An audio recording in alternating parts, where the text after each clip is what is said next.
Hello, I'm Dr. Sam Hancock of the Emerald Planet and EmeraldPlanet TV. We come to you on a week-to-week basis from Washington, D.C. in the United States as we look around the globe in 144 different nations, looking for those 1,000 best practices, the technology, services, and products that are making a difference as we move through the 21st century.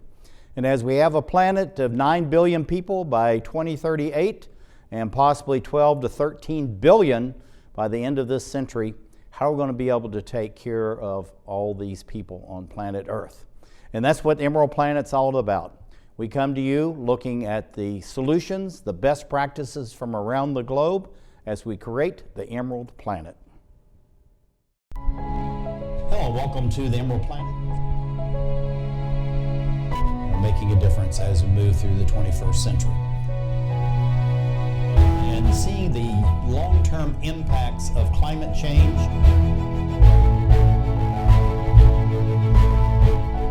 We're glad to have you. Thank you for being with us. Welcome to the Emerald Planet TV.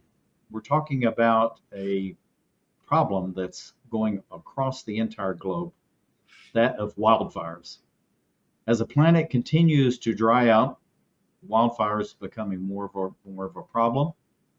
Billions, possibly even trillions of dollars worth of loss, human life, infrastructure, and of course, nature, and emitting the greenhouse gases that are coming off the pollution of all of these fires. So we're going to be talking about this, and we're going to be introducing Dr. Vasily Cardoni. She is the research director of the Institute of Environment Research at the National Observatory of Athens, doing groundbreaking work. And we thank her for being with us. But we're going to switch right into a video.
We're introducing Dr. Vasily Cardoni. She is the Research Director, Institute of Environmental Research, National Observatory of Athens.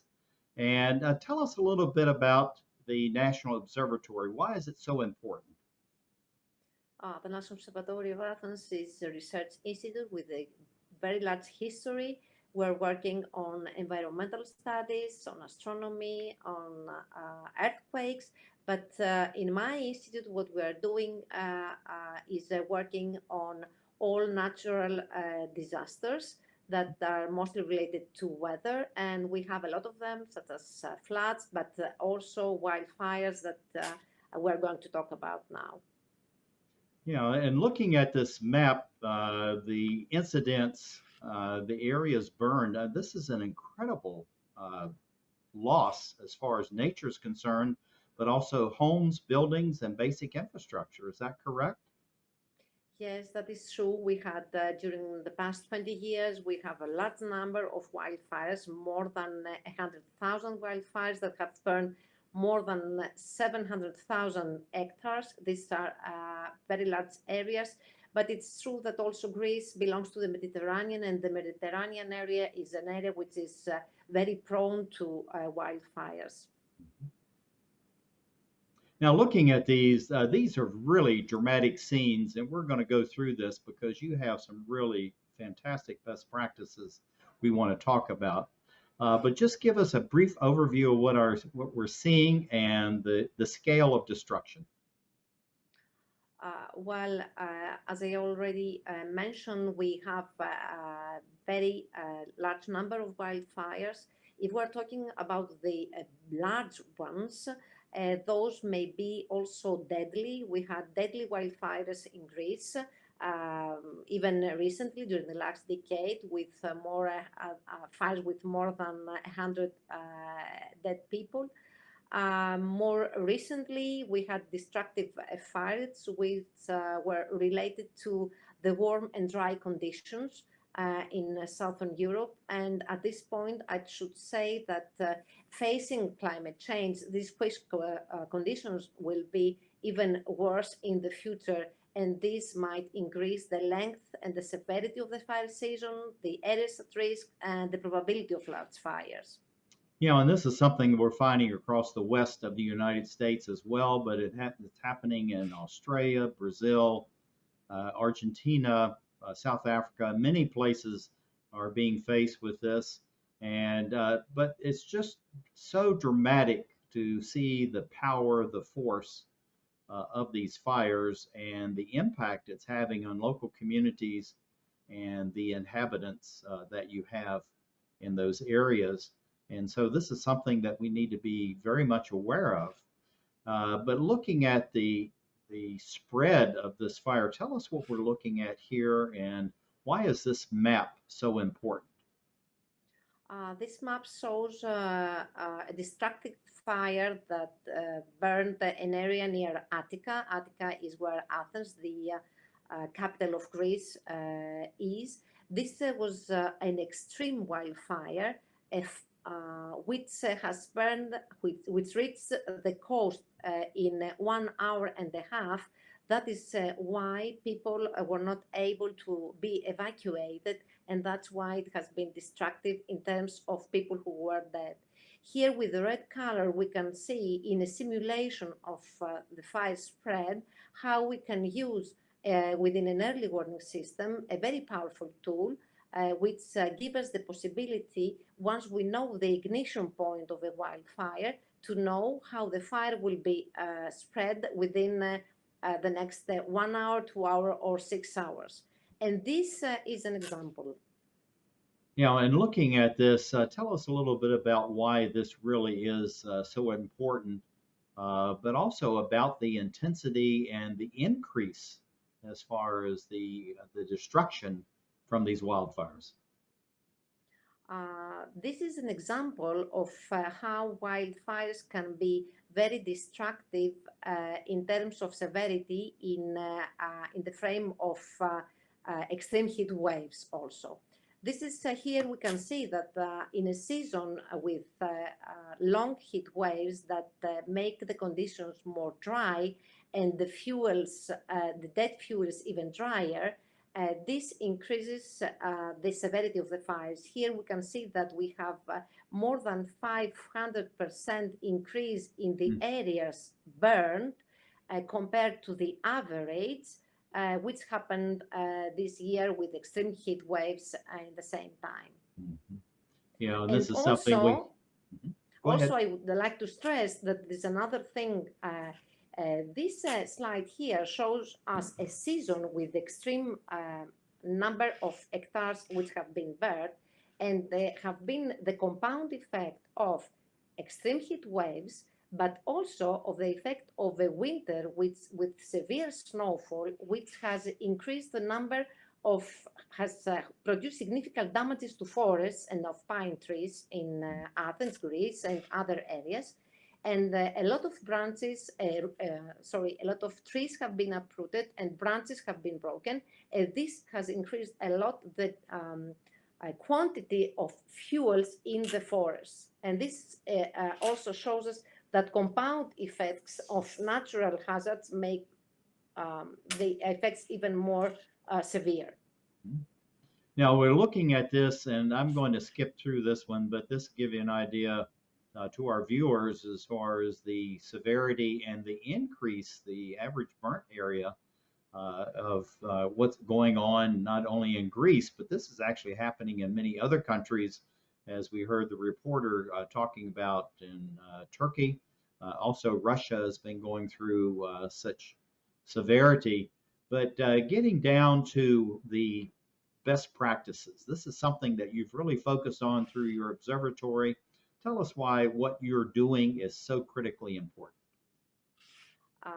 What is very important is that early communication of crucial information of the level of danger for fire spread, of the properties of wildfire, of impacts and the measures can help people protect their lives and their property, and also they can assist the operational agencies. That is why early warning systems that can be developed with the help of scientists are very important. And here at the National Observatory of Athens, we have focused in the design and implementation of an early warning system that includes forecasting wildfire danger, which is very important. And because this way we can be prepared for wildfires. It includes remote sensing of wildfire activity using satellite technologies. And also an important tool that I have talked about before is the implementation of a rapid response system for fire spread forecasting. This is the IRIS system that we have developed at the National Observatory of Athens, among the very few wildfire spread modeling system operationally implemented worldwide. That can be on demand deployed by the fire service. It is used by the Greek fire service, and it has proved to be very important in the fire management. Yeah, and this is something that's showing the actual areas. Now, why is it important to have this historical perspective as well as predicting what's going to be happening in the future? And we have about 1 minute left to do this. This is very important because it helps the early warning systems developed with the state-of-the-art methods and technologies are very important for the regional authorities because they can use this information to schedule effective strategies to, for example, work against the accumulation of burning fuel, and so be better prepared. All these tools can also help the civil protection agencies and fire services so they can increase their capacities to combat against wildfires and to inform and also to protect the population who are in danger. And also all these systems all these early warning systems can help also the general public to be better protect their life and their property. And I think we're going to finish with this image, Vasiliki. And I think this is something you say, this will give you an opportunity. It gives you almost a 6-hour window so that you can help the people to protect themselves and maybe even their property. Yes, exactly. This is the fire spread system. Within half an hour, it can give us information, or to the end user, to the first responders, give information about how the fire will spread within the next 6 hours.